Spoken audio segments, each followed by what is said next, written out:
It's about that time, and I'd like to say good evening, everyone. My name is Kevin Connors. I'm an ESPN SportsCenter anchor, and I cannot tell you what an incredible honor it is to be a part of this one-of-a-kind flagship forum tonight as we celebrate Umass homecoming. There's a couple of housekeeping items I want to get to right off the top. I want to let everyone know that by participating in this webinar, you're giving consent to be a part of a recorded session. At the bottom of your screen, there is a Q&A option available, so please feel free to post a question at any time during the webinar, and we'll do our best to answer as many of your questions as possible. I need to begin by thanking UMass Chancellor Subaswamy, the UMass Alumni Association, my good friend of more than 20 years now, UMass Director of Athletics Ryan Bamford, as well as UMass Assistant AD Alyssa Leonard, who was so helpful to me throughout the planning of this night. The job that everyone at the university has done in the face of these unprecedented times is remarkable. And I know that their great hope is for everyone part of the UMass community to know how much your interest in a night like tonight really does matter, how much your contributions in whatever way they are truly appreciated, and how very bright the future is in Amherst, Massachusetts, at a place so many of you love. We have a panel that, though they will get one, really needs no introduction. Four of the most distinguished alums in the history of the university, men and women, synonymous with the hard work and the success and the diversity and the alumni involvement we associate with UMass athletics. So, without further ado, why don't we meet them tonight? Cale Makar, simply put, changed the face of UMass hockey. He's the first Minuteman player to win Hockey East Player of the Year, the Hobie Baker Award. He led UMass to its first ever Frozen Four. He was a first-round pick of the Colorado Avalanche in 2019, and he made them look pretty smart by winning the Calder Trophy this year, awarded by Wayne Gretzky. He's the NHL Rookie of the Year. Cale Makar, thanks so much for being a part of this night. Yeah, thanks very much for having me on, Kevin. Rachel Rollins is one of the greats in the history of UMass lacrosse. Rachel was essential in getting the women's lacrosse program restarted, which gave her an introduction to law, which has served her well, and it. Rachel is best known for being a trailblazer in the legal field. She was the first woman elected as the Suffolk County District Attorney, the first woman of color ever elected to serve as district attorney in Massachusetts. She was a federal prosecutor at the U.S. Attorney's Office in Boston, a past president of the Massachusetts Black Lawyers Association. She's worked for the NBA and NFL Players Association. She's a good person to know if you're in trouble. Suffolk County DA and Chief Law Enforcement Officer for Boston, Chelsea, Revere, and Winthrop, Rachel Rollins. Rachel, it is an honor to have you with us tonight. Thank you, Kevin. Hello, Dr. J. Hey. Good to see you. Congratulations. All the good stuff. Had Marcus Camby only led UMass to multiple #1 rankings in college basketball, had he only led the Minutemen to the 1996 Final Four, had he only earned first-team All-America honors in 1996 and Atlantic 10 Player of the Year honors that same year, and the Wooden Award and the Naismith Award as outstanding college player, he would have been a pretty good baller. But he followed that up with a 17-year NBA career, 17 years in the NBA. He won Defensive Player of the Year honors in 2007, 4 appearances on the NBA All-Defensive Team. It is so great to have the great Marcus Camby with us tonight. Marcus. Thanks, Kev. Thanks for having me. And last but not least, right? And as I'm writing this out, I'm thinking, how in the heck do I introduce Julius Irving? So I'll give it a try. He averaged 26 points and 20 rebounds per game in 2 seasons at UMass. He went on to the ABA, where he won 3 MVPs, 2 championships, and the most significant dunk contest in the history of professional basketball. He then jumped to the NBA, where he won another MVP, another championship, earned 5 first-team All-NBA selections, made 11 NBA All-Star games on top of the 5 he was named to in the ABA. He starred in a movie. He was the face of a video game. He had his own signature shoe, and I know Magic and Larry and Michael, I know all that. But Julius helped save the NBA as much as anybody that ever played the game. Naismith Hall of Famer and one of the greatest basketball players to ever live, Dr. J. Julius Irving. What an honor it is to have you with us tonight. It's my pleasure to be here. Absolutely, Kevin. And, certainly with Kale and Rachel and Marcus, you got a foursome right there. So I guess you're player number 5 on this thing. Right. We're ready to go to battle. So, you're the host, so you just make it happen. And thanks for having me and allowing me to be with the others. It's one of these people does not belong here, right? I think I know my place here. So let's begin here. Julius, I want to start with you. I want to ask you how back in 1968, how a kid from Roosevelt, New York ends up at UMass. Yeah. So Roosevelt, New York, at my high school, we had some interesting people who went to my high school. Eddie Murphy, 10 years after me, Howard Stern, 5 years after me, Chuck D. So, our high school, even though the community was like 1 square mile or whatever, it produced some people who made significant contributions to the way we live. My high school coach, Ray Wilson, who eventually became an assistant at UMass, had attended Boston University with Jack Lehman, who was the head coach at UMass. And their relationship just spilled over to me. I mean, I went and visited a lot of schools. At the end of the day, it was either stay in New York and go to St. John's or leave New York and go to UMass. And, I felt like I'd be in great hands with Jack Lehman. He was a very conservative coach, but he was a great teacher. And he showed me the way. He paved the way. He used to take me to speaking engagements and, made me capable of, being at ease in front of an audience on my feet. So it was more than just a basketball experience. It took me out to the golf course, taught me how to drive the ball and play and, have the patience that it takes to play golf.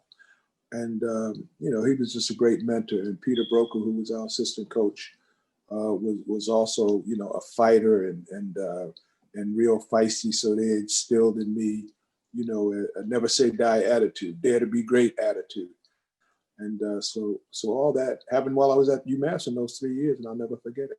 I think now's a pretty good time, by the way, for me to pull out my all Nassau County plaque there, Julius, if you can see that.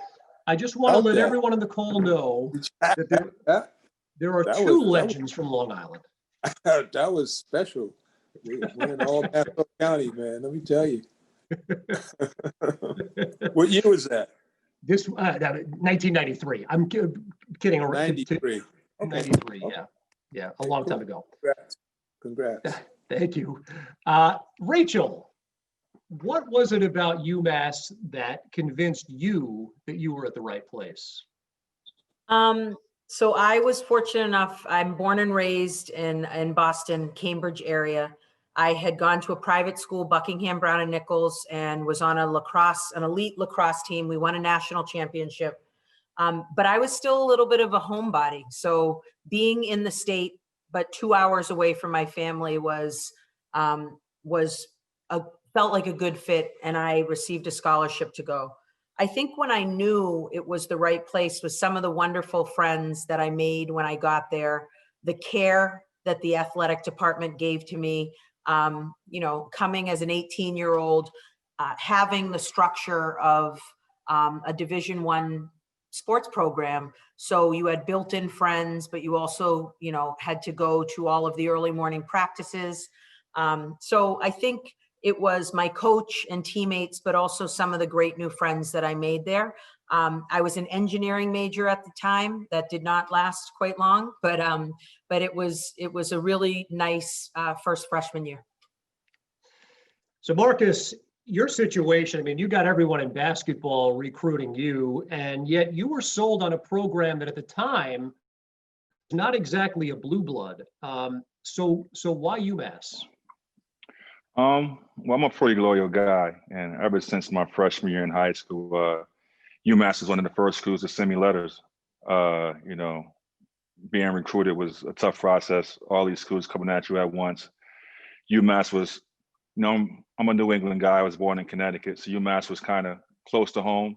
And once Coach Cal came to my house and met my mom, it was over. It was over. Coach Cal is one of those guys that can sell water to a well. And once he left up out the visit, she was like, "You're going with him." So that pretty much made my decision on going to UMass, and it was probably the best decision I ever made. We made history being up there. I met lifelong friends. Not just on the basketball team and all the sports team, but just the whole student body. I had a great time when I was there. That's awesome. And then, Cale, I think a lot of people know your story, but not everyone. And with the recent success of UMass hockey, people would look at it now and say, well, of course he went there because they're one of the best programs in hockey. But like Marcus, UMass was not necessarily there when you committed. In fact, Coach Carvel wasn't even there yet. So how did you come to pick UMass, and what made you stay? Yeah, I think it kind of started off on the same track as Marcus. They were kind of one of the first schools to approach me way over here in Alberta, Canada. And it was just a thing of loyalty. I really liked the old coaching staff at the time, and I knew they were bringing in some great players, even though they may not have had some great seasons leading up to that. But I think when the whole, after I played juniors up here for a few years, after the whole coaching change happened and they brought Carvel and Ben Barr and Jared DeMichael in, and you could just tell that they were special right off the bat, and they brought even better players. And so for me, it was just a question about staying loyal to them. And I knew that we could create something very special here. And fortunately, we were able to do some fun things. But my time at UMass was incredible, obviously due to mainly athletics. Yeah. We ran through each one of your incredible bios, and we are truly speaking with the best UMass athletics has produced tonight. And it's funny, I think it's been my experience when speaking with incredible athletes, what we fans think might be your biggest achievements aren't always the case. So this is a question for everyone, but Julius, I'd love for you to start. What athletic accomplishment are you proudest of in your time at UMass? Yeah, our freshman year, it was very interesting because we brought in a friend of mine from Long Island, a guy named Rick Bogley, who went to Sewanaka High School. You'd be familiar with that. That's a Nassau County school. Sure. And then we had minimally four guys from New Jersey. And then the rest of the guys were from Massachusetts. So we were sort of like the, United New Englanders of Northeasterners. And we gelled very quickly. Interestingly enough, Bogley was the leading scorer on the team. I was the second leading scorer on the freshman team. And we went undefeated. Peter Broker got us through that season. We were 17-0, and suddenly we were rated as the number one freshman team in New England. And we played other D1 college freshman teams, and we played some boarding schools. So we were playing seniors who were at elite boarding schools. So it was kind of an interesting time, because we weren't allowed to play varsity. And I think our freshman team probably could have held our own against our varsity. But, that was something that happened. It was, it could never happen again because, freshmen now, they come in, if they're blue chip players, they go right to the varsity. There's no such thing as freshman basketball. So maybe that as an athletic accomplishment at UMass, doing something that could not be done again. And it probably wasn't expected by anyone other than us, the group, the team, the coach, and maybe, the other parties who were involved in recruiting us, but it just gelled and clicked in a special way. And even the freshman teams that followed with Al Skinner and Rick Pitino and others, they didn't get the opportunity to just have a freshman group that, bonded the way that we bonded. Awesome. Rachel, how about you? So mine is sort of interesting. I arrived at UMass. I graduated in 1989. I arrived there. We play a 1990 season. And after the season, the women's lacrosse, volleyball, and tennis teams were told that due to budget cuts, they were going to be cut. And of course, I was like, yeah, I signed a contract. Are you paying for me to go to college or not? And the university honored that and said, of course we are. Apologies, enjoy your career. And after about a year, I realized, it's not just sort of the free school. It is the camaraderie of sport. It is the competition. It's all of the things that everyone on this panel knows. And I realized that our men's football team that had 75 full scholarships hadn't lost a single one. And the three women's teams, volleyball, tennis, and lacrosse, who I was one of 3 scholarship athletes on a 15-person roster, didn't. So under the threat of a Title IX lawsuit, we got all 3 teams reinstated. And we, as Pam Levine from the tennis team and Melissa Salucci from lacrosse, were also pivotal there. And as I said, I had won a national championship before coming. When our team was reinstated, it was like a month before the season started, and we had no coaches, players at all. And so we got a men's soccer coach and a women's field hockey coach. And I can tell you, men's soccer plus women's field hockey does not equal lacrosse, but nonetheless, they were our coaches. We went 0-8. I was the captain of that team.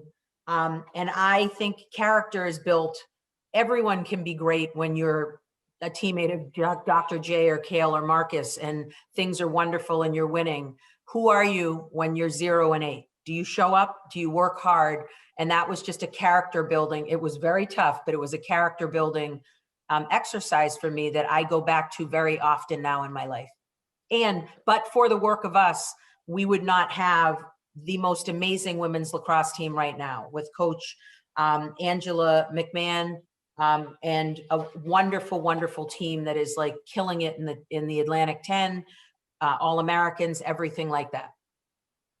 That's a fabulous answer. I mean, that's far bigger than any wins or losses or personal point totals. That's an outstanding story there. So Marcus, you get the, there's a lot of those, right? A lot of personal achievements and a lot of team success. How about for you? What stands out for you? Hello, hear me?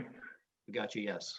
Oh yeah, so with me, I had a lot of personal success, but we had a lot of team success. And for us being the state university, we were also tucked away in Western Mass a little bit. So we're kind of a small kind of big school, but with us being in Atlantic 10, we haven't getting a lot of respect around the sports of college basketball until we knocked off a #1 team in North Carolina in 1993. Then I thought, hey, we got something special here. Then we did it again in 1994 when we knocked off Arkansas. Then we did it again in 95 when we knocked off Kentucky. So those team-wise were probably the best experiences that I've had as a player, just because of, our school and, we're not the blue bloods of national, college basketball. And we were able to hold our own against any and everybody. But on a personal run, it had to probably be the 96 run that we had. The school finally making it to the Final Four. Me personally was consensus basketball player of the year. And I was able to attend the school with my legend, my friend, Dr. J. Like he was my idol. I'm like kind of crushing right now because anytime I'm around Mr. Irving, I just get excited because he's meant so much to my game and so much to me, and having the opportunity to go to UMass, somewhere that, following his footsteps, and, every day and every time he played, seeing his jersey hung up in those rafters brought inspiration from myself. So, a lot of credit I had individually had to go with me patterning myself after the great Dr. J. But those moments were probably the best that I had in my college career. Is that the case, Marcus? I mean, you're growing up in the Hartford area, and when you're playing pickup or even league games, I mean, are you really, truthfully, you're trying, like other kids tried to be, hey, I'm Marcus Camby in this game. You're really trying to be Julius Irving. I'm Dr. J with the sleeves cut off, the number 6 on my t-shirt. I did it all Only thing I couldn't do was grow my fro like the doc, but he's a legend. We love him. My mom loves him to death. So, you know, he's been a big part of our household growing up. You know, Marcus, if I could say anything, you know, you going to UMass raised the bar. And so you made it higher than it was, and a challenge for those who came after you. But raising the bar is a good thing, and you did that. I appreciate that, sir. Yeah. That's awesome. By the way, I'm not too proud to tell, I told Ryan Bamford, our great athletic director here before, I had a poster of Julius hanging in my apartment until I was in my mid to late 20s, all right? So I'm not too proud to tell people that that's the case. That's a bigger fan of Julius I was. You guys Cale, know how I'm about here, you? making me blush. Cale, how about you? What stood out personal achievement-wise to you? I mean, it's pretty tough to follow up Rachel and Julius and Marcus here, but no, I feel like for us as a team, it was probably just making it to the national championship game in my second year. Just to see like how our team developed through the first and second year, and the new coaches bringing in 11 freshmen my first year, and complete 180 of our program. So just to see how everybody came together, and we had such a great group of guys, but yeah, just to completely see how everything came together on the end of my second year there, and unfortunately lost that one, but just being able to go through that with such a great group of guys is memories that you'll never forget. So I'd probably say that. We're going to deep dive on that a little bit more coming up here. I want to get to something here, mindful of the time. This is the multimedia portion of the Q&A here tonight.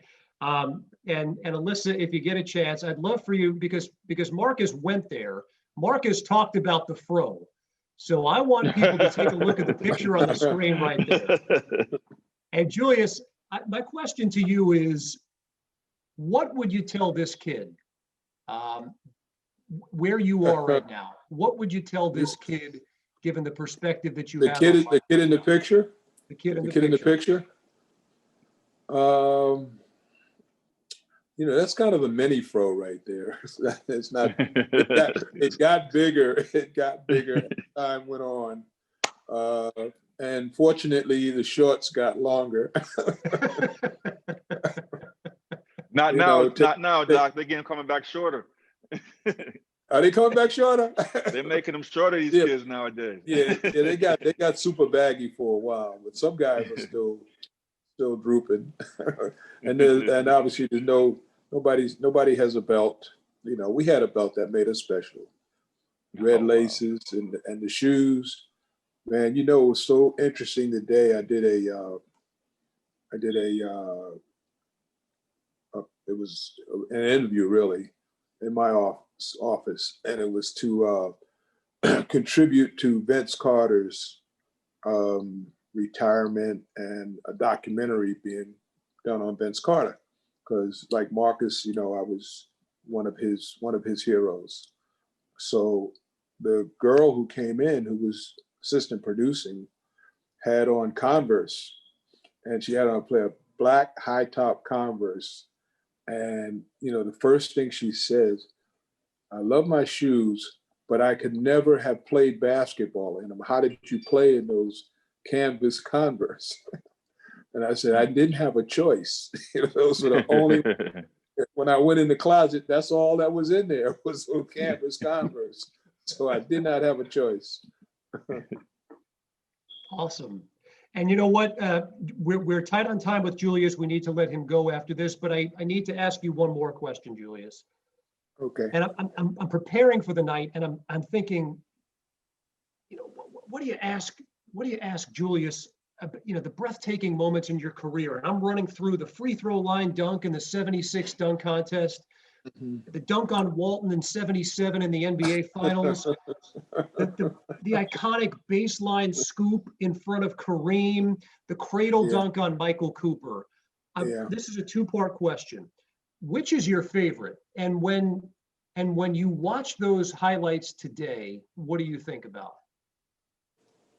Okay, so I got a chance to talk a lot about dunking in that interview today on Vince Carter, because you know he was such a great dunker, and props to Marcus. Marcus was a great dunker too. But I think for me, when I've been asked, I've always thought back to being in the Capitol Center and Wes Unseld and Alvin Hayes. Wes Unseld and Alvin Hayes were the rim protectors. And they had a very, very good team, team that went to the championship back-to-back years. I think it was 87, 80, no, not the 80s. It was 77 and 78. And they played Seattle both those years. But anyway, those guys were the rim protectors, and Bobby Dandridge was guarding me. And I made a move. I turned the corner, and I'm going to the basket. And these two, they look like thugs down there, were waiting. And maybe it was just the New York in me or whatever, but I always loved going in on bigger guys. And Unseld, was not a guy that you would mess with. So I knew he wasn't going to jump. He stayed on the ground. I went airborne. Alvin Hayes goes airborne. And we actually meet chest to chest. And Alvin used to block shots by throwing up both of his arms. He wouldn't block with either the left or right. He'd just throw up both his hands. And it looked like a field goal was getting ready to get kicked because I moved the ball over to the middle and our chest hit and I dunked the ball, and then we slid down together. And all the air came out of the Capitol Center because it was just like, oh, no, you didn't. No, you didn't. So now the other part to the story is, that's just one play, so I don't even remember who won the game. But Alvin was pissed at me. 15 years went by, and he was doing a radio show. We had both retired. And he called me up and he said, I think I'm over that move now, and I want you to be a guest on my radio show. So that was just one of those moments. And stranger things have happened in basketball, but that was one of the strangest things that happened to me. And it came from, just making a play that, I was able to do on a lot of people, and had it done on me because I tried to be a shot blocker down there. And I got dunked on and got posterized a few times too. Well, more often than not, you were doing the posterizing, I think. And by the way, 15 years of harboring that is a lot. I know. You got to let it go, man. You got to let it go. Well, listen, on that note, I personally could spend the next 3 hours chatting with you, but Julius has a prior commitment and we want to be respectful of that. So what an honor. Julius, on behalf of everyone on this call tonight and on behalf of the entire UMass community, thank you so much for the time and for the great memories you shared. My pleasure. My pleasure. Kale, Rachel, and whoever that other guy is over there. Marcus. Hey, man, let's make it sooner than later. We look forward to seeing you, brother. Yes, sir. All right. Take care. Bye-bye. Thank you so much, Julius. What an honor. We had a chance to ask Julius a couple of questions here. And by the way, I want everyone to be mindful of the fact that we're going to show your pictures here too in a little bit, but we'll get to that in a second. Rachel, you yourself had an extremely successful career as far as personal achievements. And to say the least, that's true of your post-UMass life. How did UMass prepare you for your professional career and the successes that you've had?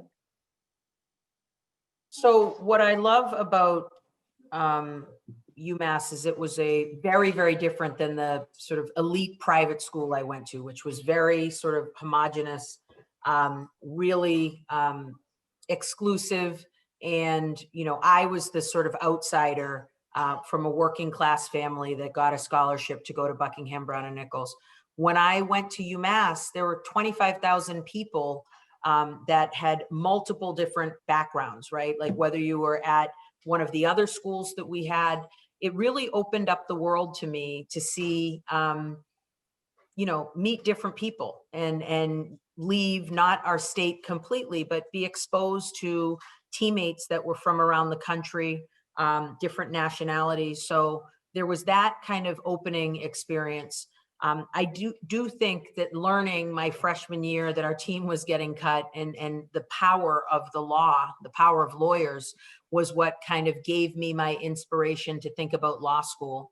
And it just taught me perseverance. I think honestly, that year that we lost every game, I'd never been on, a losing team before. And waking up and walking out and having to lead and inspire people, and small victories, right? Like, we know we're not going to beat this team. But what does a victory look like for us?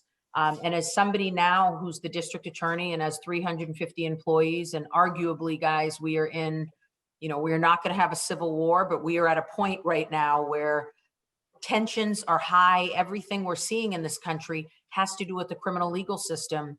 How do I use the skills I had as a captain of every team I've played on to bring people together, right? So those were all skills that I learned at UMass. I still have amazing friendships with many of my girlfriends from there. Francois, Marcus, and I are still very, very Okay. close. Francois Furman played on the basketball team. Marcus was like 11 when Francois and I were there, but knows who Francois is. So the point is great friendships, but really important life skills and advocacy, right? Suing under Title IX, when we look now at a Muhammad Ali, when we look at LeBron James, we look at, Willie O'Ree from the Bruins, Bill Russell, all of these people, they were fighting for things that they thought were unjust. And, I am certainly not in that category of people, but fighting under Title IX was something that sparked my interest in the law and fuels me now today. But certainly inspiring, no less. And Rachel, I want to follow up there. We've got a question from one of our great fans here who writes in, "You're such an inspiration to all, but especially young professional women of color. What piece of advice would you give those women?" Yeah, I mean, what's great about, I tried to make sure I listed somebody who played in the National Hockey League. I play lacrosse. Like, a lot of people look at me and I'm, one would assume, it's not a particularly, Kale, like hockey, where you see much diversity, or the diversity is like, which part of Canada are you from? Right. So for me, I look at this now and say, don't ever think you aren't welcome in every room, in any opportunity. And that's just not for young women of color. It's for women and it's for people, right? My slogan when I ran for office and in my life is make people tell you no. Like, 80% of people are cowards. If you look in their face and ask them to say something directly to you, they can't. So I have no problem, and I would like people to ask for the things that they want, rather than wishing and hoping and not getting what you didn't ask for, in the sense. And you have to be qualified, but at the same time, don't ever let anyone tell you you can't enter any room that you're interested in going in, or any opportunity that you would like to participate in. If Rachel has not spoken at graduation, may I nominate her tonight? Or like, can we have her like coach an NFL team and get us ready? Because this is incredibly inspiring stuff. Rachel, it's been awesome listening to you speak.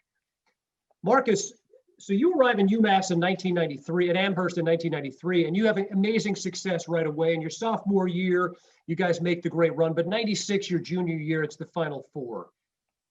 At what point did you know that particular team was a special team? I knew coming in was probably my freshman year, because the 96 team pretty much made up my freshman class with me and Tyrone Weeks, Edgar Padilla, and Carmelo Travieso. Those two guys, Edgar and Carmelo, were like the backbone of our team. Funny story, we went to this ABCD All-American camp out in California, and I didn't even know anybody at the time. So I get to my room, I look on the bed, there's Edgar Padilla. Edgar Padilla is my roommate. Never met him before in my life. Next door was Carmelo Travieso. We never met each other in our whole life, but we were together at this ABCD camp for like a week or so. And who knew that, that day we will all become teammates. And ironically, those guys were born May 9th, same day, same hospital, and that's the same birthday as my daughter. I don't know how that works out. I don't know what that means. You know what that means, Rachel? You know what that means? Something? Because I don't know. It was pretty much fate. So, I knew, if we continue to grow and progress as a team, I felt that we can do something special up in the New England area. And it came about being our junior year. Our junior year, our first game was against Kentucky. They were the #1 team in the nation. We were like 5.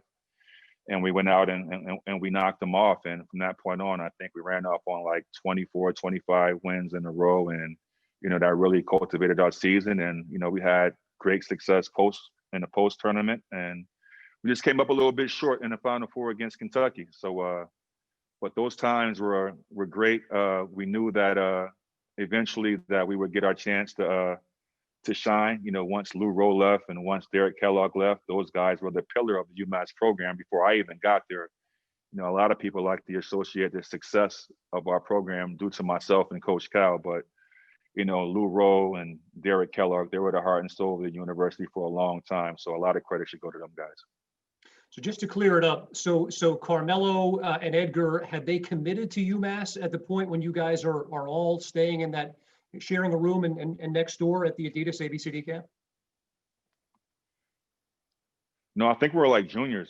We weren't even seniors at the time. And no one knew about where we were going to school. All 3 of us was, definitely heavily recruited, but it's ironic how that thing had played out. That's amazing. That's an amazing story. So Cale, you help light the powder keg within UMass hockey as a freshman, but of course your sophomore year is when it explodes and you nearly win a championship. I was talking with Alyssa and Ryan beforehand. It's kind of tough for me to ask a 21-year-old a legacy question, but what does it mean for you to know that your legacy is helping turn a program into a college powerhouse? Yeah, I mean, for me, it's not something that I really look at in that sense, in terms of an individual legacy. I touched on the previous question, kind of our first year, how we brought in a freshman class of almost 11 guys. I think it was the biggest in the country. And just to see the camaraderie within us, and I think it was that class that kind of just was able to turn the tides in that program. And you saw us develop into a powerhouse team that second year. And I'm definitely not a guy that could have done it by myself. So you see the success that all those guys have been having, whether it's Mario Ferraro and then John Leonard, obviously, Alyssa's brother as well. So it's incredible. So, but yeah. So, again, in preparing for tonight, I'm thinking about it, and one commonality that you, Cale, and Julius and Marcus have is that obviously you all play professionally. But each of you were so talented that you left school early to play professionally. So help us, Cale, understand what the decision was like when you made the decision to say, I'm going to go from UMass to the NHL. Yeah, so just even coming out of my first year at UMass, it was kind of a conversation we needed to have. And the Avalanche wanted me to come in that year. And for me, I just felt that I needed another year of college for my development. And coming back that second year, I think was vital in terms of just me developing as a player and as a person off the ice and around campus. So, but it was a big decision, obviously. I think coming down to it, 2 years was kind of my goal to come to UMass and then be able to make the jump. And I felt that at the end of that second year, after we had lost that championship game, was the right time to do it. And I was fortunate enough that the Avalanche were able to give me a role in the playoffs. And I played 10 games with them there. And that was a very cool experience, and one that definitely helped me coming into this basketball season. And your last game with UMass is the national championship game. So help us understand what your emotions are following that game, knowing that that's the last time you're going to put on that sweater. Yeah, I mean, it was tough. I mean, for any athlete, knowing that could potentially be a time, whether you're getting traded or you're moving on or something, and knowing it could be the last time that you're putting on that sweater, it's definitely something that you don't want to take off. And I vividly remember just going into the kind of media conference after that game with my jersey still on. And it was just a moment that you really don't want to let go. And looking back on it, yeah, it's tough, but it was awesome to go through it with such a great group of guys. Yeah.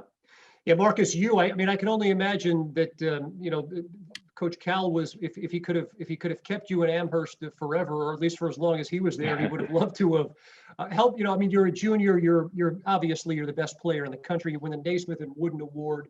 I mean, there's a very, very short list of people who won both. So what was your decision like? It was tough.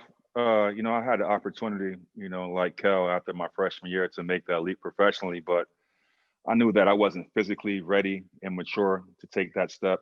And plus, I was enjoying being a college student. So I felt that I wanted to come back to school and ultimately try to win a championship. We fell short again in the Elite Eight my sophomore year. I had an opportunity to go in, but I just felt that I'm getting a step closer to where I wanted to get to, and what was a national championship. And coming back my junior year, I felt the most ready. We had great success as a team. I had great individual success, winning a lot of individual player awards. And when it came down to make my decision, I sat down with Coach Cal, and he told me that if I do my research and if I find out that you're the number one or the number two pick, I'm not going to let you come back to school. And we did the research and found out I was going to be a top pick. And he just told me that the risk outweighed the reward for me to go out there and achieve my dreams. And he wanted to do the same. When I left, and that's when he left to go take over the New Jersey Nets. But it was tough. That year we came to the Final Four. That was like one of my lifetime dreams, was to win a national championship, and we came up short. And we're just 1 or 2 games away from that. But I felt great. I felt great about it. I was sad knowing that once we lost to Kentucky in the Final Four, that was gonna be my last time putting on that Minuteman jersey and not being able to go out there with my brothers and be a part of the great UMass community. But I think things worked out for everybody. We didn't win a national championship, but we had a great time and a lot of fun times. And you brought the program to the #1 ranking on multiple occasions that year. The Final Four run, obviously one of the more memorable events in the history of the school. So Rachel, at foregoing your final year at UMass were a thing in the legal field. You would have been a lottery pick. That's to say the very least. So I I'm feel curious like to know. Rudy. Remember the movie Rudy, where I'm like, Kale and Marcus, I promise I was an athlete too. Anyways, go ahead. I believe you. I believe you. I know, my God. Anyways. Wait, I want to set the records. Something like 70 career goals, if the research that I have is right. So we did. Don't act like you weren't a player. Yeah. That's True. very much the case. So of all of your accomplishments professionally, is there a moment that you can share with us that was kind of an I made it moment? Wow. So I'll be very honest. There are still days recently where I wake up and say like, oh my God, I'm the district attorney of Suffolk County. And for those of you that aren't aware of what a district attorney does, you're the chief law enforcement officer of your county. And so that's Boston, Chelsea, Winthrop, and Revere. And so usually I'm unfortunately dealing with the most violent and serious crimes that happen in this area. So murders and rapes, kidnapping, domestic violence, child sexual assaults.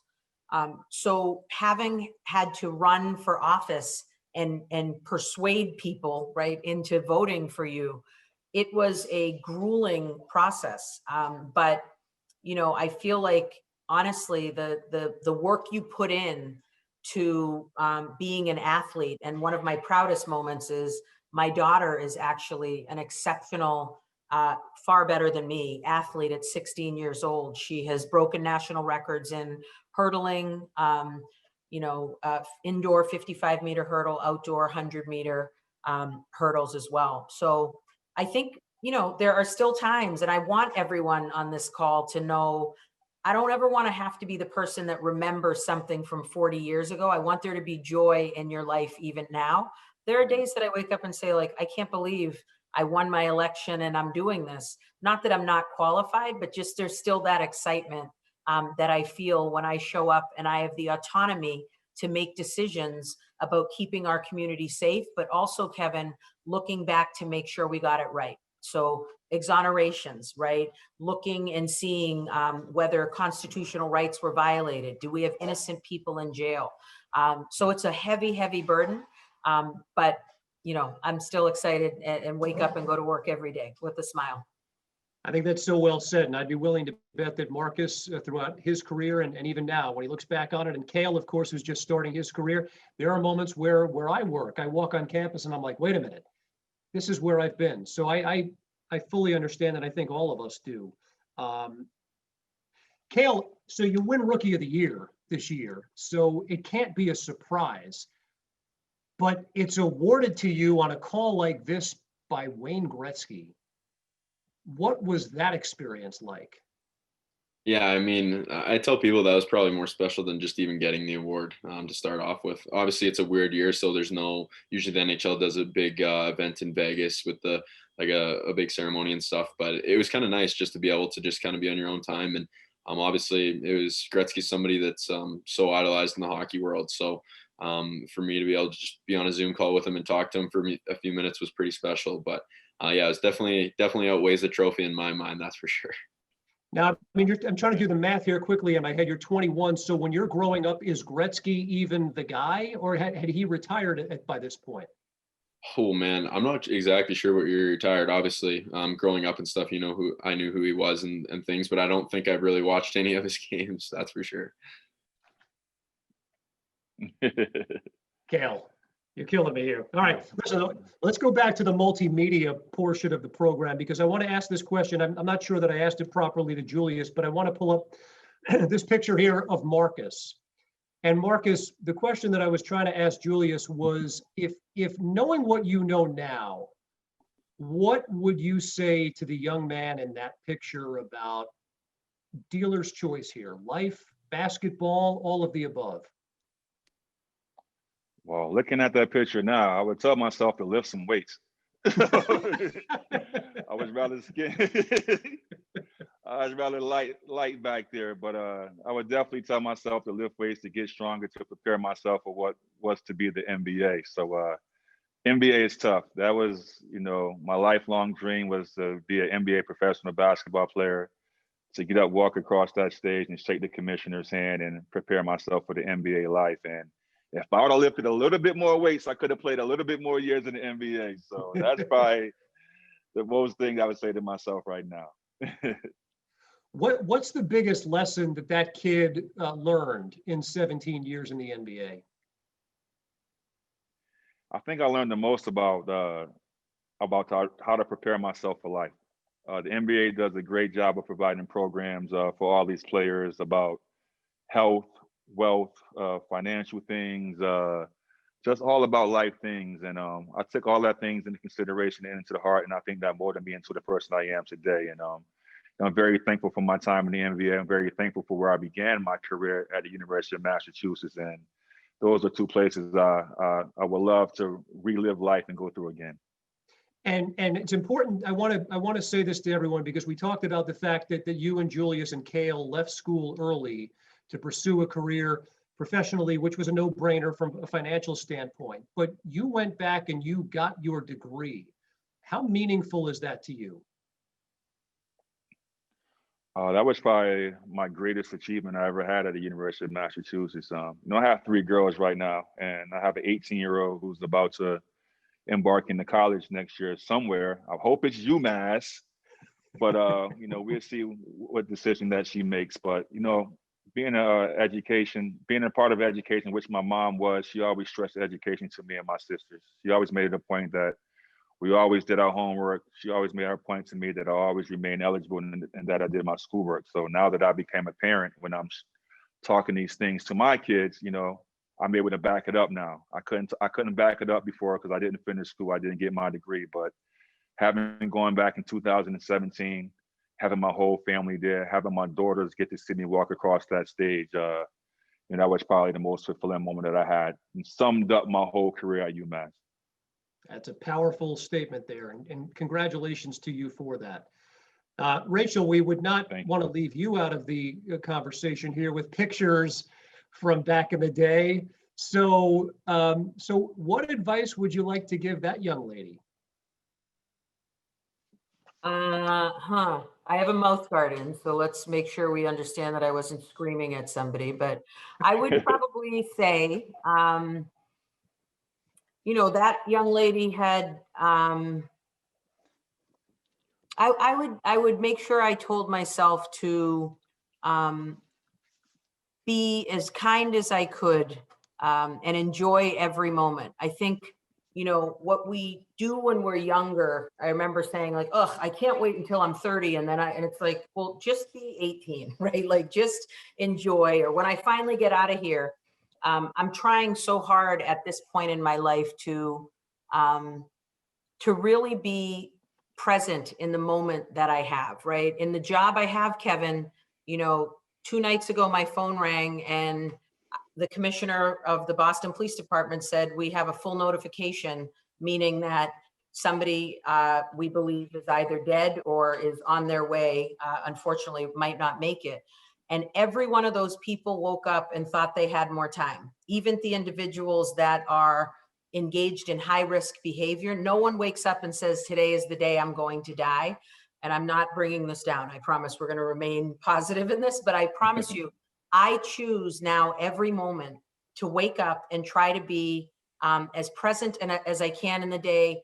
I have a 16-year-old daughter who 98% of the time is being super mean to me and like is grouchy about stuff. I still remain positive and try to be a good mom. But like I would say to myself, enjoy your time there, make good friends. That person didn't have any idea what she wanted to do or be when she grew up. And, I just look at it and it makes me smile. Like I feel proud of the fact that I was working hard. I think that is a photo of us after we had brought the team back. But again, we weren't doing that well. So I would just say, keep your head up, kid. You're going to be fine. To say the least, right? To say the least. Great answer there. We had a question from our great viewers, people joining us on the call here tonight. And this ought to be an interesting one. Cale, I'll start with you. Where was your favorite place on campus and why? My favorite place on campus. Wow, that's a tough one. I mean, I'd probably go with one of the dining halls. I was a big Burke guy. I spent quite a bit of time over there with the boys, but either there or the new Eisenberg Eisenberg building that they have there. It's pretty spectacular. So I got to take full advantage of that more in my second year, but just being able to be around that and kind of spend time with guys studying in there was pretty cool too. Marcus, the Mullins Center notwithstanding, what was your favorite place on campus and why? Well, it's probably Southwest. That's where I stayed at. I stayed in, what is it, John Adams or JQA? So Southwest with the dorms down there and the horseshoe down there by the basketball courts. Those are my favorite places to be at. Awesome. And Rachel, how about you? So I'm old. I used to go to the Cage when we'd be like, there's a rage in the Cage. The people on here don't even know what that is.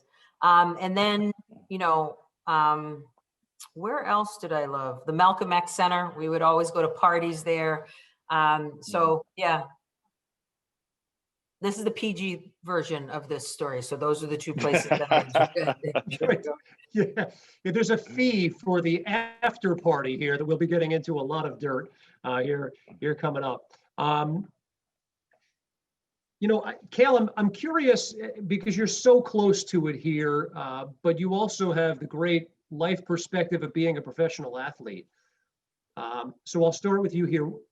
What's your impression about where UMass athletics is going? I mean, in terms of everything, I feel like even when I was there, I feel like they were taking the next level up. I was fortunate enough to be able to go watch quite a few games. Honestly, we went and watched football, women's lacrosse. I think we went to quite a few basketball games as well and stuff. So just to kind of see that there's a lot of programs finding success now. And I think it's just a testament to how well they've done in hiring, whether it's just coaches or from the athletic department themselves. So no, since my time there, it's definitely been going in the right direction and up. And it's exciting times for honestly every sport at UMass. Marcus, same question to you. What's your impression about where UMass athletics is going? I think that we keep going up and up. I think the athletic department is doing a great job of its hires. Ryan Banford has been doing a great job of bringing the old guys back, athletes back, and getting incorporated into the programs. And have a real close relationship with Coach McCall, the basketball coach there right now. And we have some talent. We have a lot of players, and hopefully, if there is a season that we can, go out there and play and show that we can do. And, just from all the former players, I'm a big UMass guy. So anybody who went to UMass, I'm a fan of. I know Cal is out there in Colorado with the Avs. I played for the Nuggets for 6 years, so I know about the Pepsi Center. I know about Mr. Kroenke, the owner of the Avs and the Nuggets, so I know them well. So I follow Cal.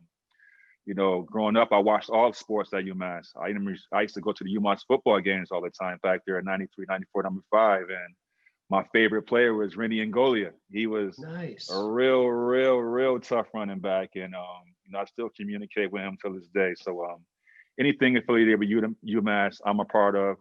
Bam knows I'm only a phone call away if he needs me. I've been up there several times, going back, talk to the team, being involved with the community. So I'm just a big UMass guy at heart. It sounds like it. That's awesome. And then, of course, Rachel, I mean, it's in your backyard, right? And I know that, we've talked about what the school has meant to you. How about you? What's your impression of where the athletic department is going at UMass?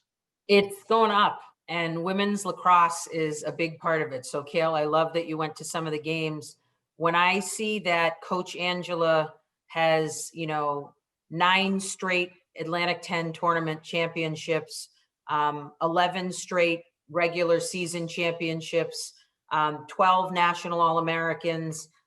We are a team that back in 1982 won the national championship in women's lacrosse. So we have a rich, long history, but I think it's amazing that we have a lot of positive things to look forward to. And I love that there are people like Marcus that don't just sort of leave with all of his treasure and not come back and speak to young athletes who look at him or a Kale as an inspiration. So we need people to keep coming back, right? I remember watching Brianna Scurry and being like, oh my God, I went to college with that woman who just saved a goal, and we want, so it is a really powerful thing. And now in my world, the president of UMass, who's a former elected official, it blows my mind that when I see him, he's like, how are you doing, Rachel? What's going on with this? And I'm like, it's amazing, how big the world is at times and then how small. So I think we have a bright future. And I want to wrap it up here by saying this. I know that there are people who are part of the Zoom call tonight who are either considering going to UMass or will be attending UMass here at some point in the future. So if we can take athletics out of the conversation for just a minute, and Marcus, I'd like to start with you. What would you say to them about their choice and why they've made the right decision by going to college at the University of Massachusetts? Well, I think UMass is the best school in the United States. I've been reading I've gotten some emails of lately that said we had the #1 food service in the whole United States.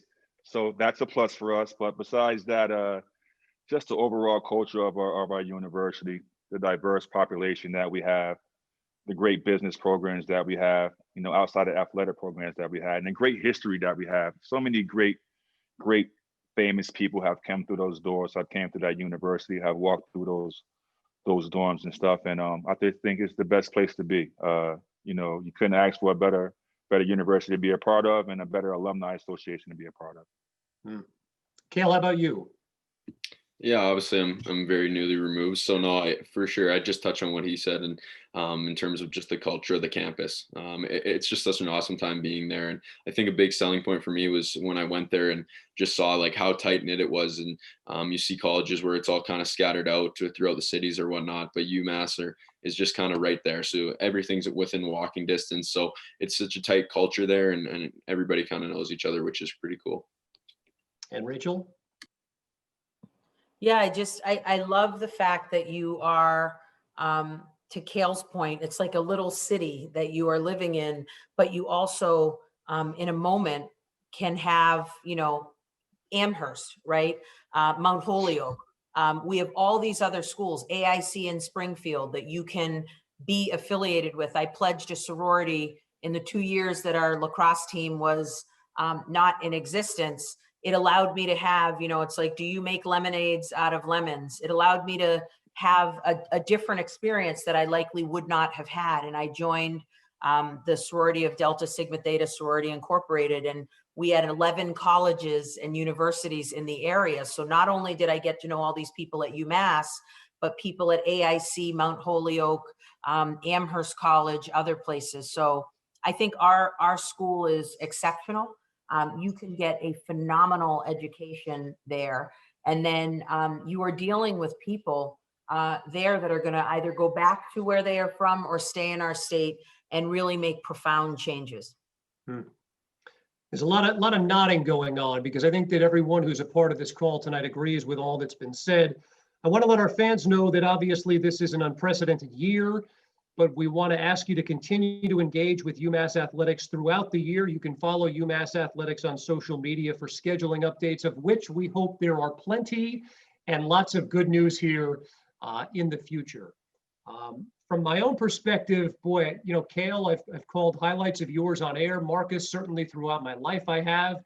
Rachel, it's been such a thrill to get to know you and hear how vibrant and inspiring you are to speak with and hear from. So it's been such an honor to have this awesome panel, so many outstanding professionals here with us. And I just want to say thank you to each and every one of you for being a part of this special night. Thank you. Thanks for having me. Thank you, Kevin. This was great. Nice to meet you, Cale and Marcus. You Bye-bye. too, Rachel and Cal. You guys as well. Go UMass. Go UMass. Nice. Marcus Camby, Rachel Rollins, Cale McCarr, thanks so much for being with us tonight. I'm Kevin Connors. Thanks so much for being a part of this call tonight, and we hope to see you out at some events on the campus soon.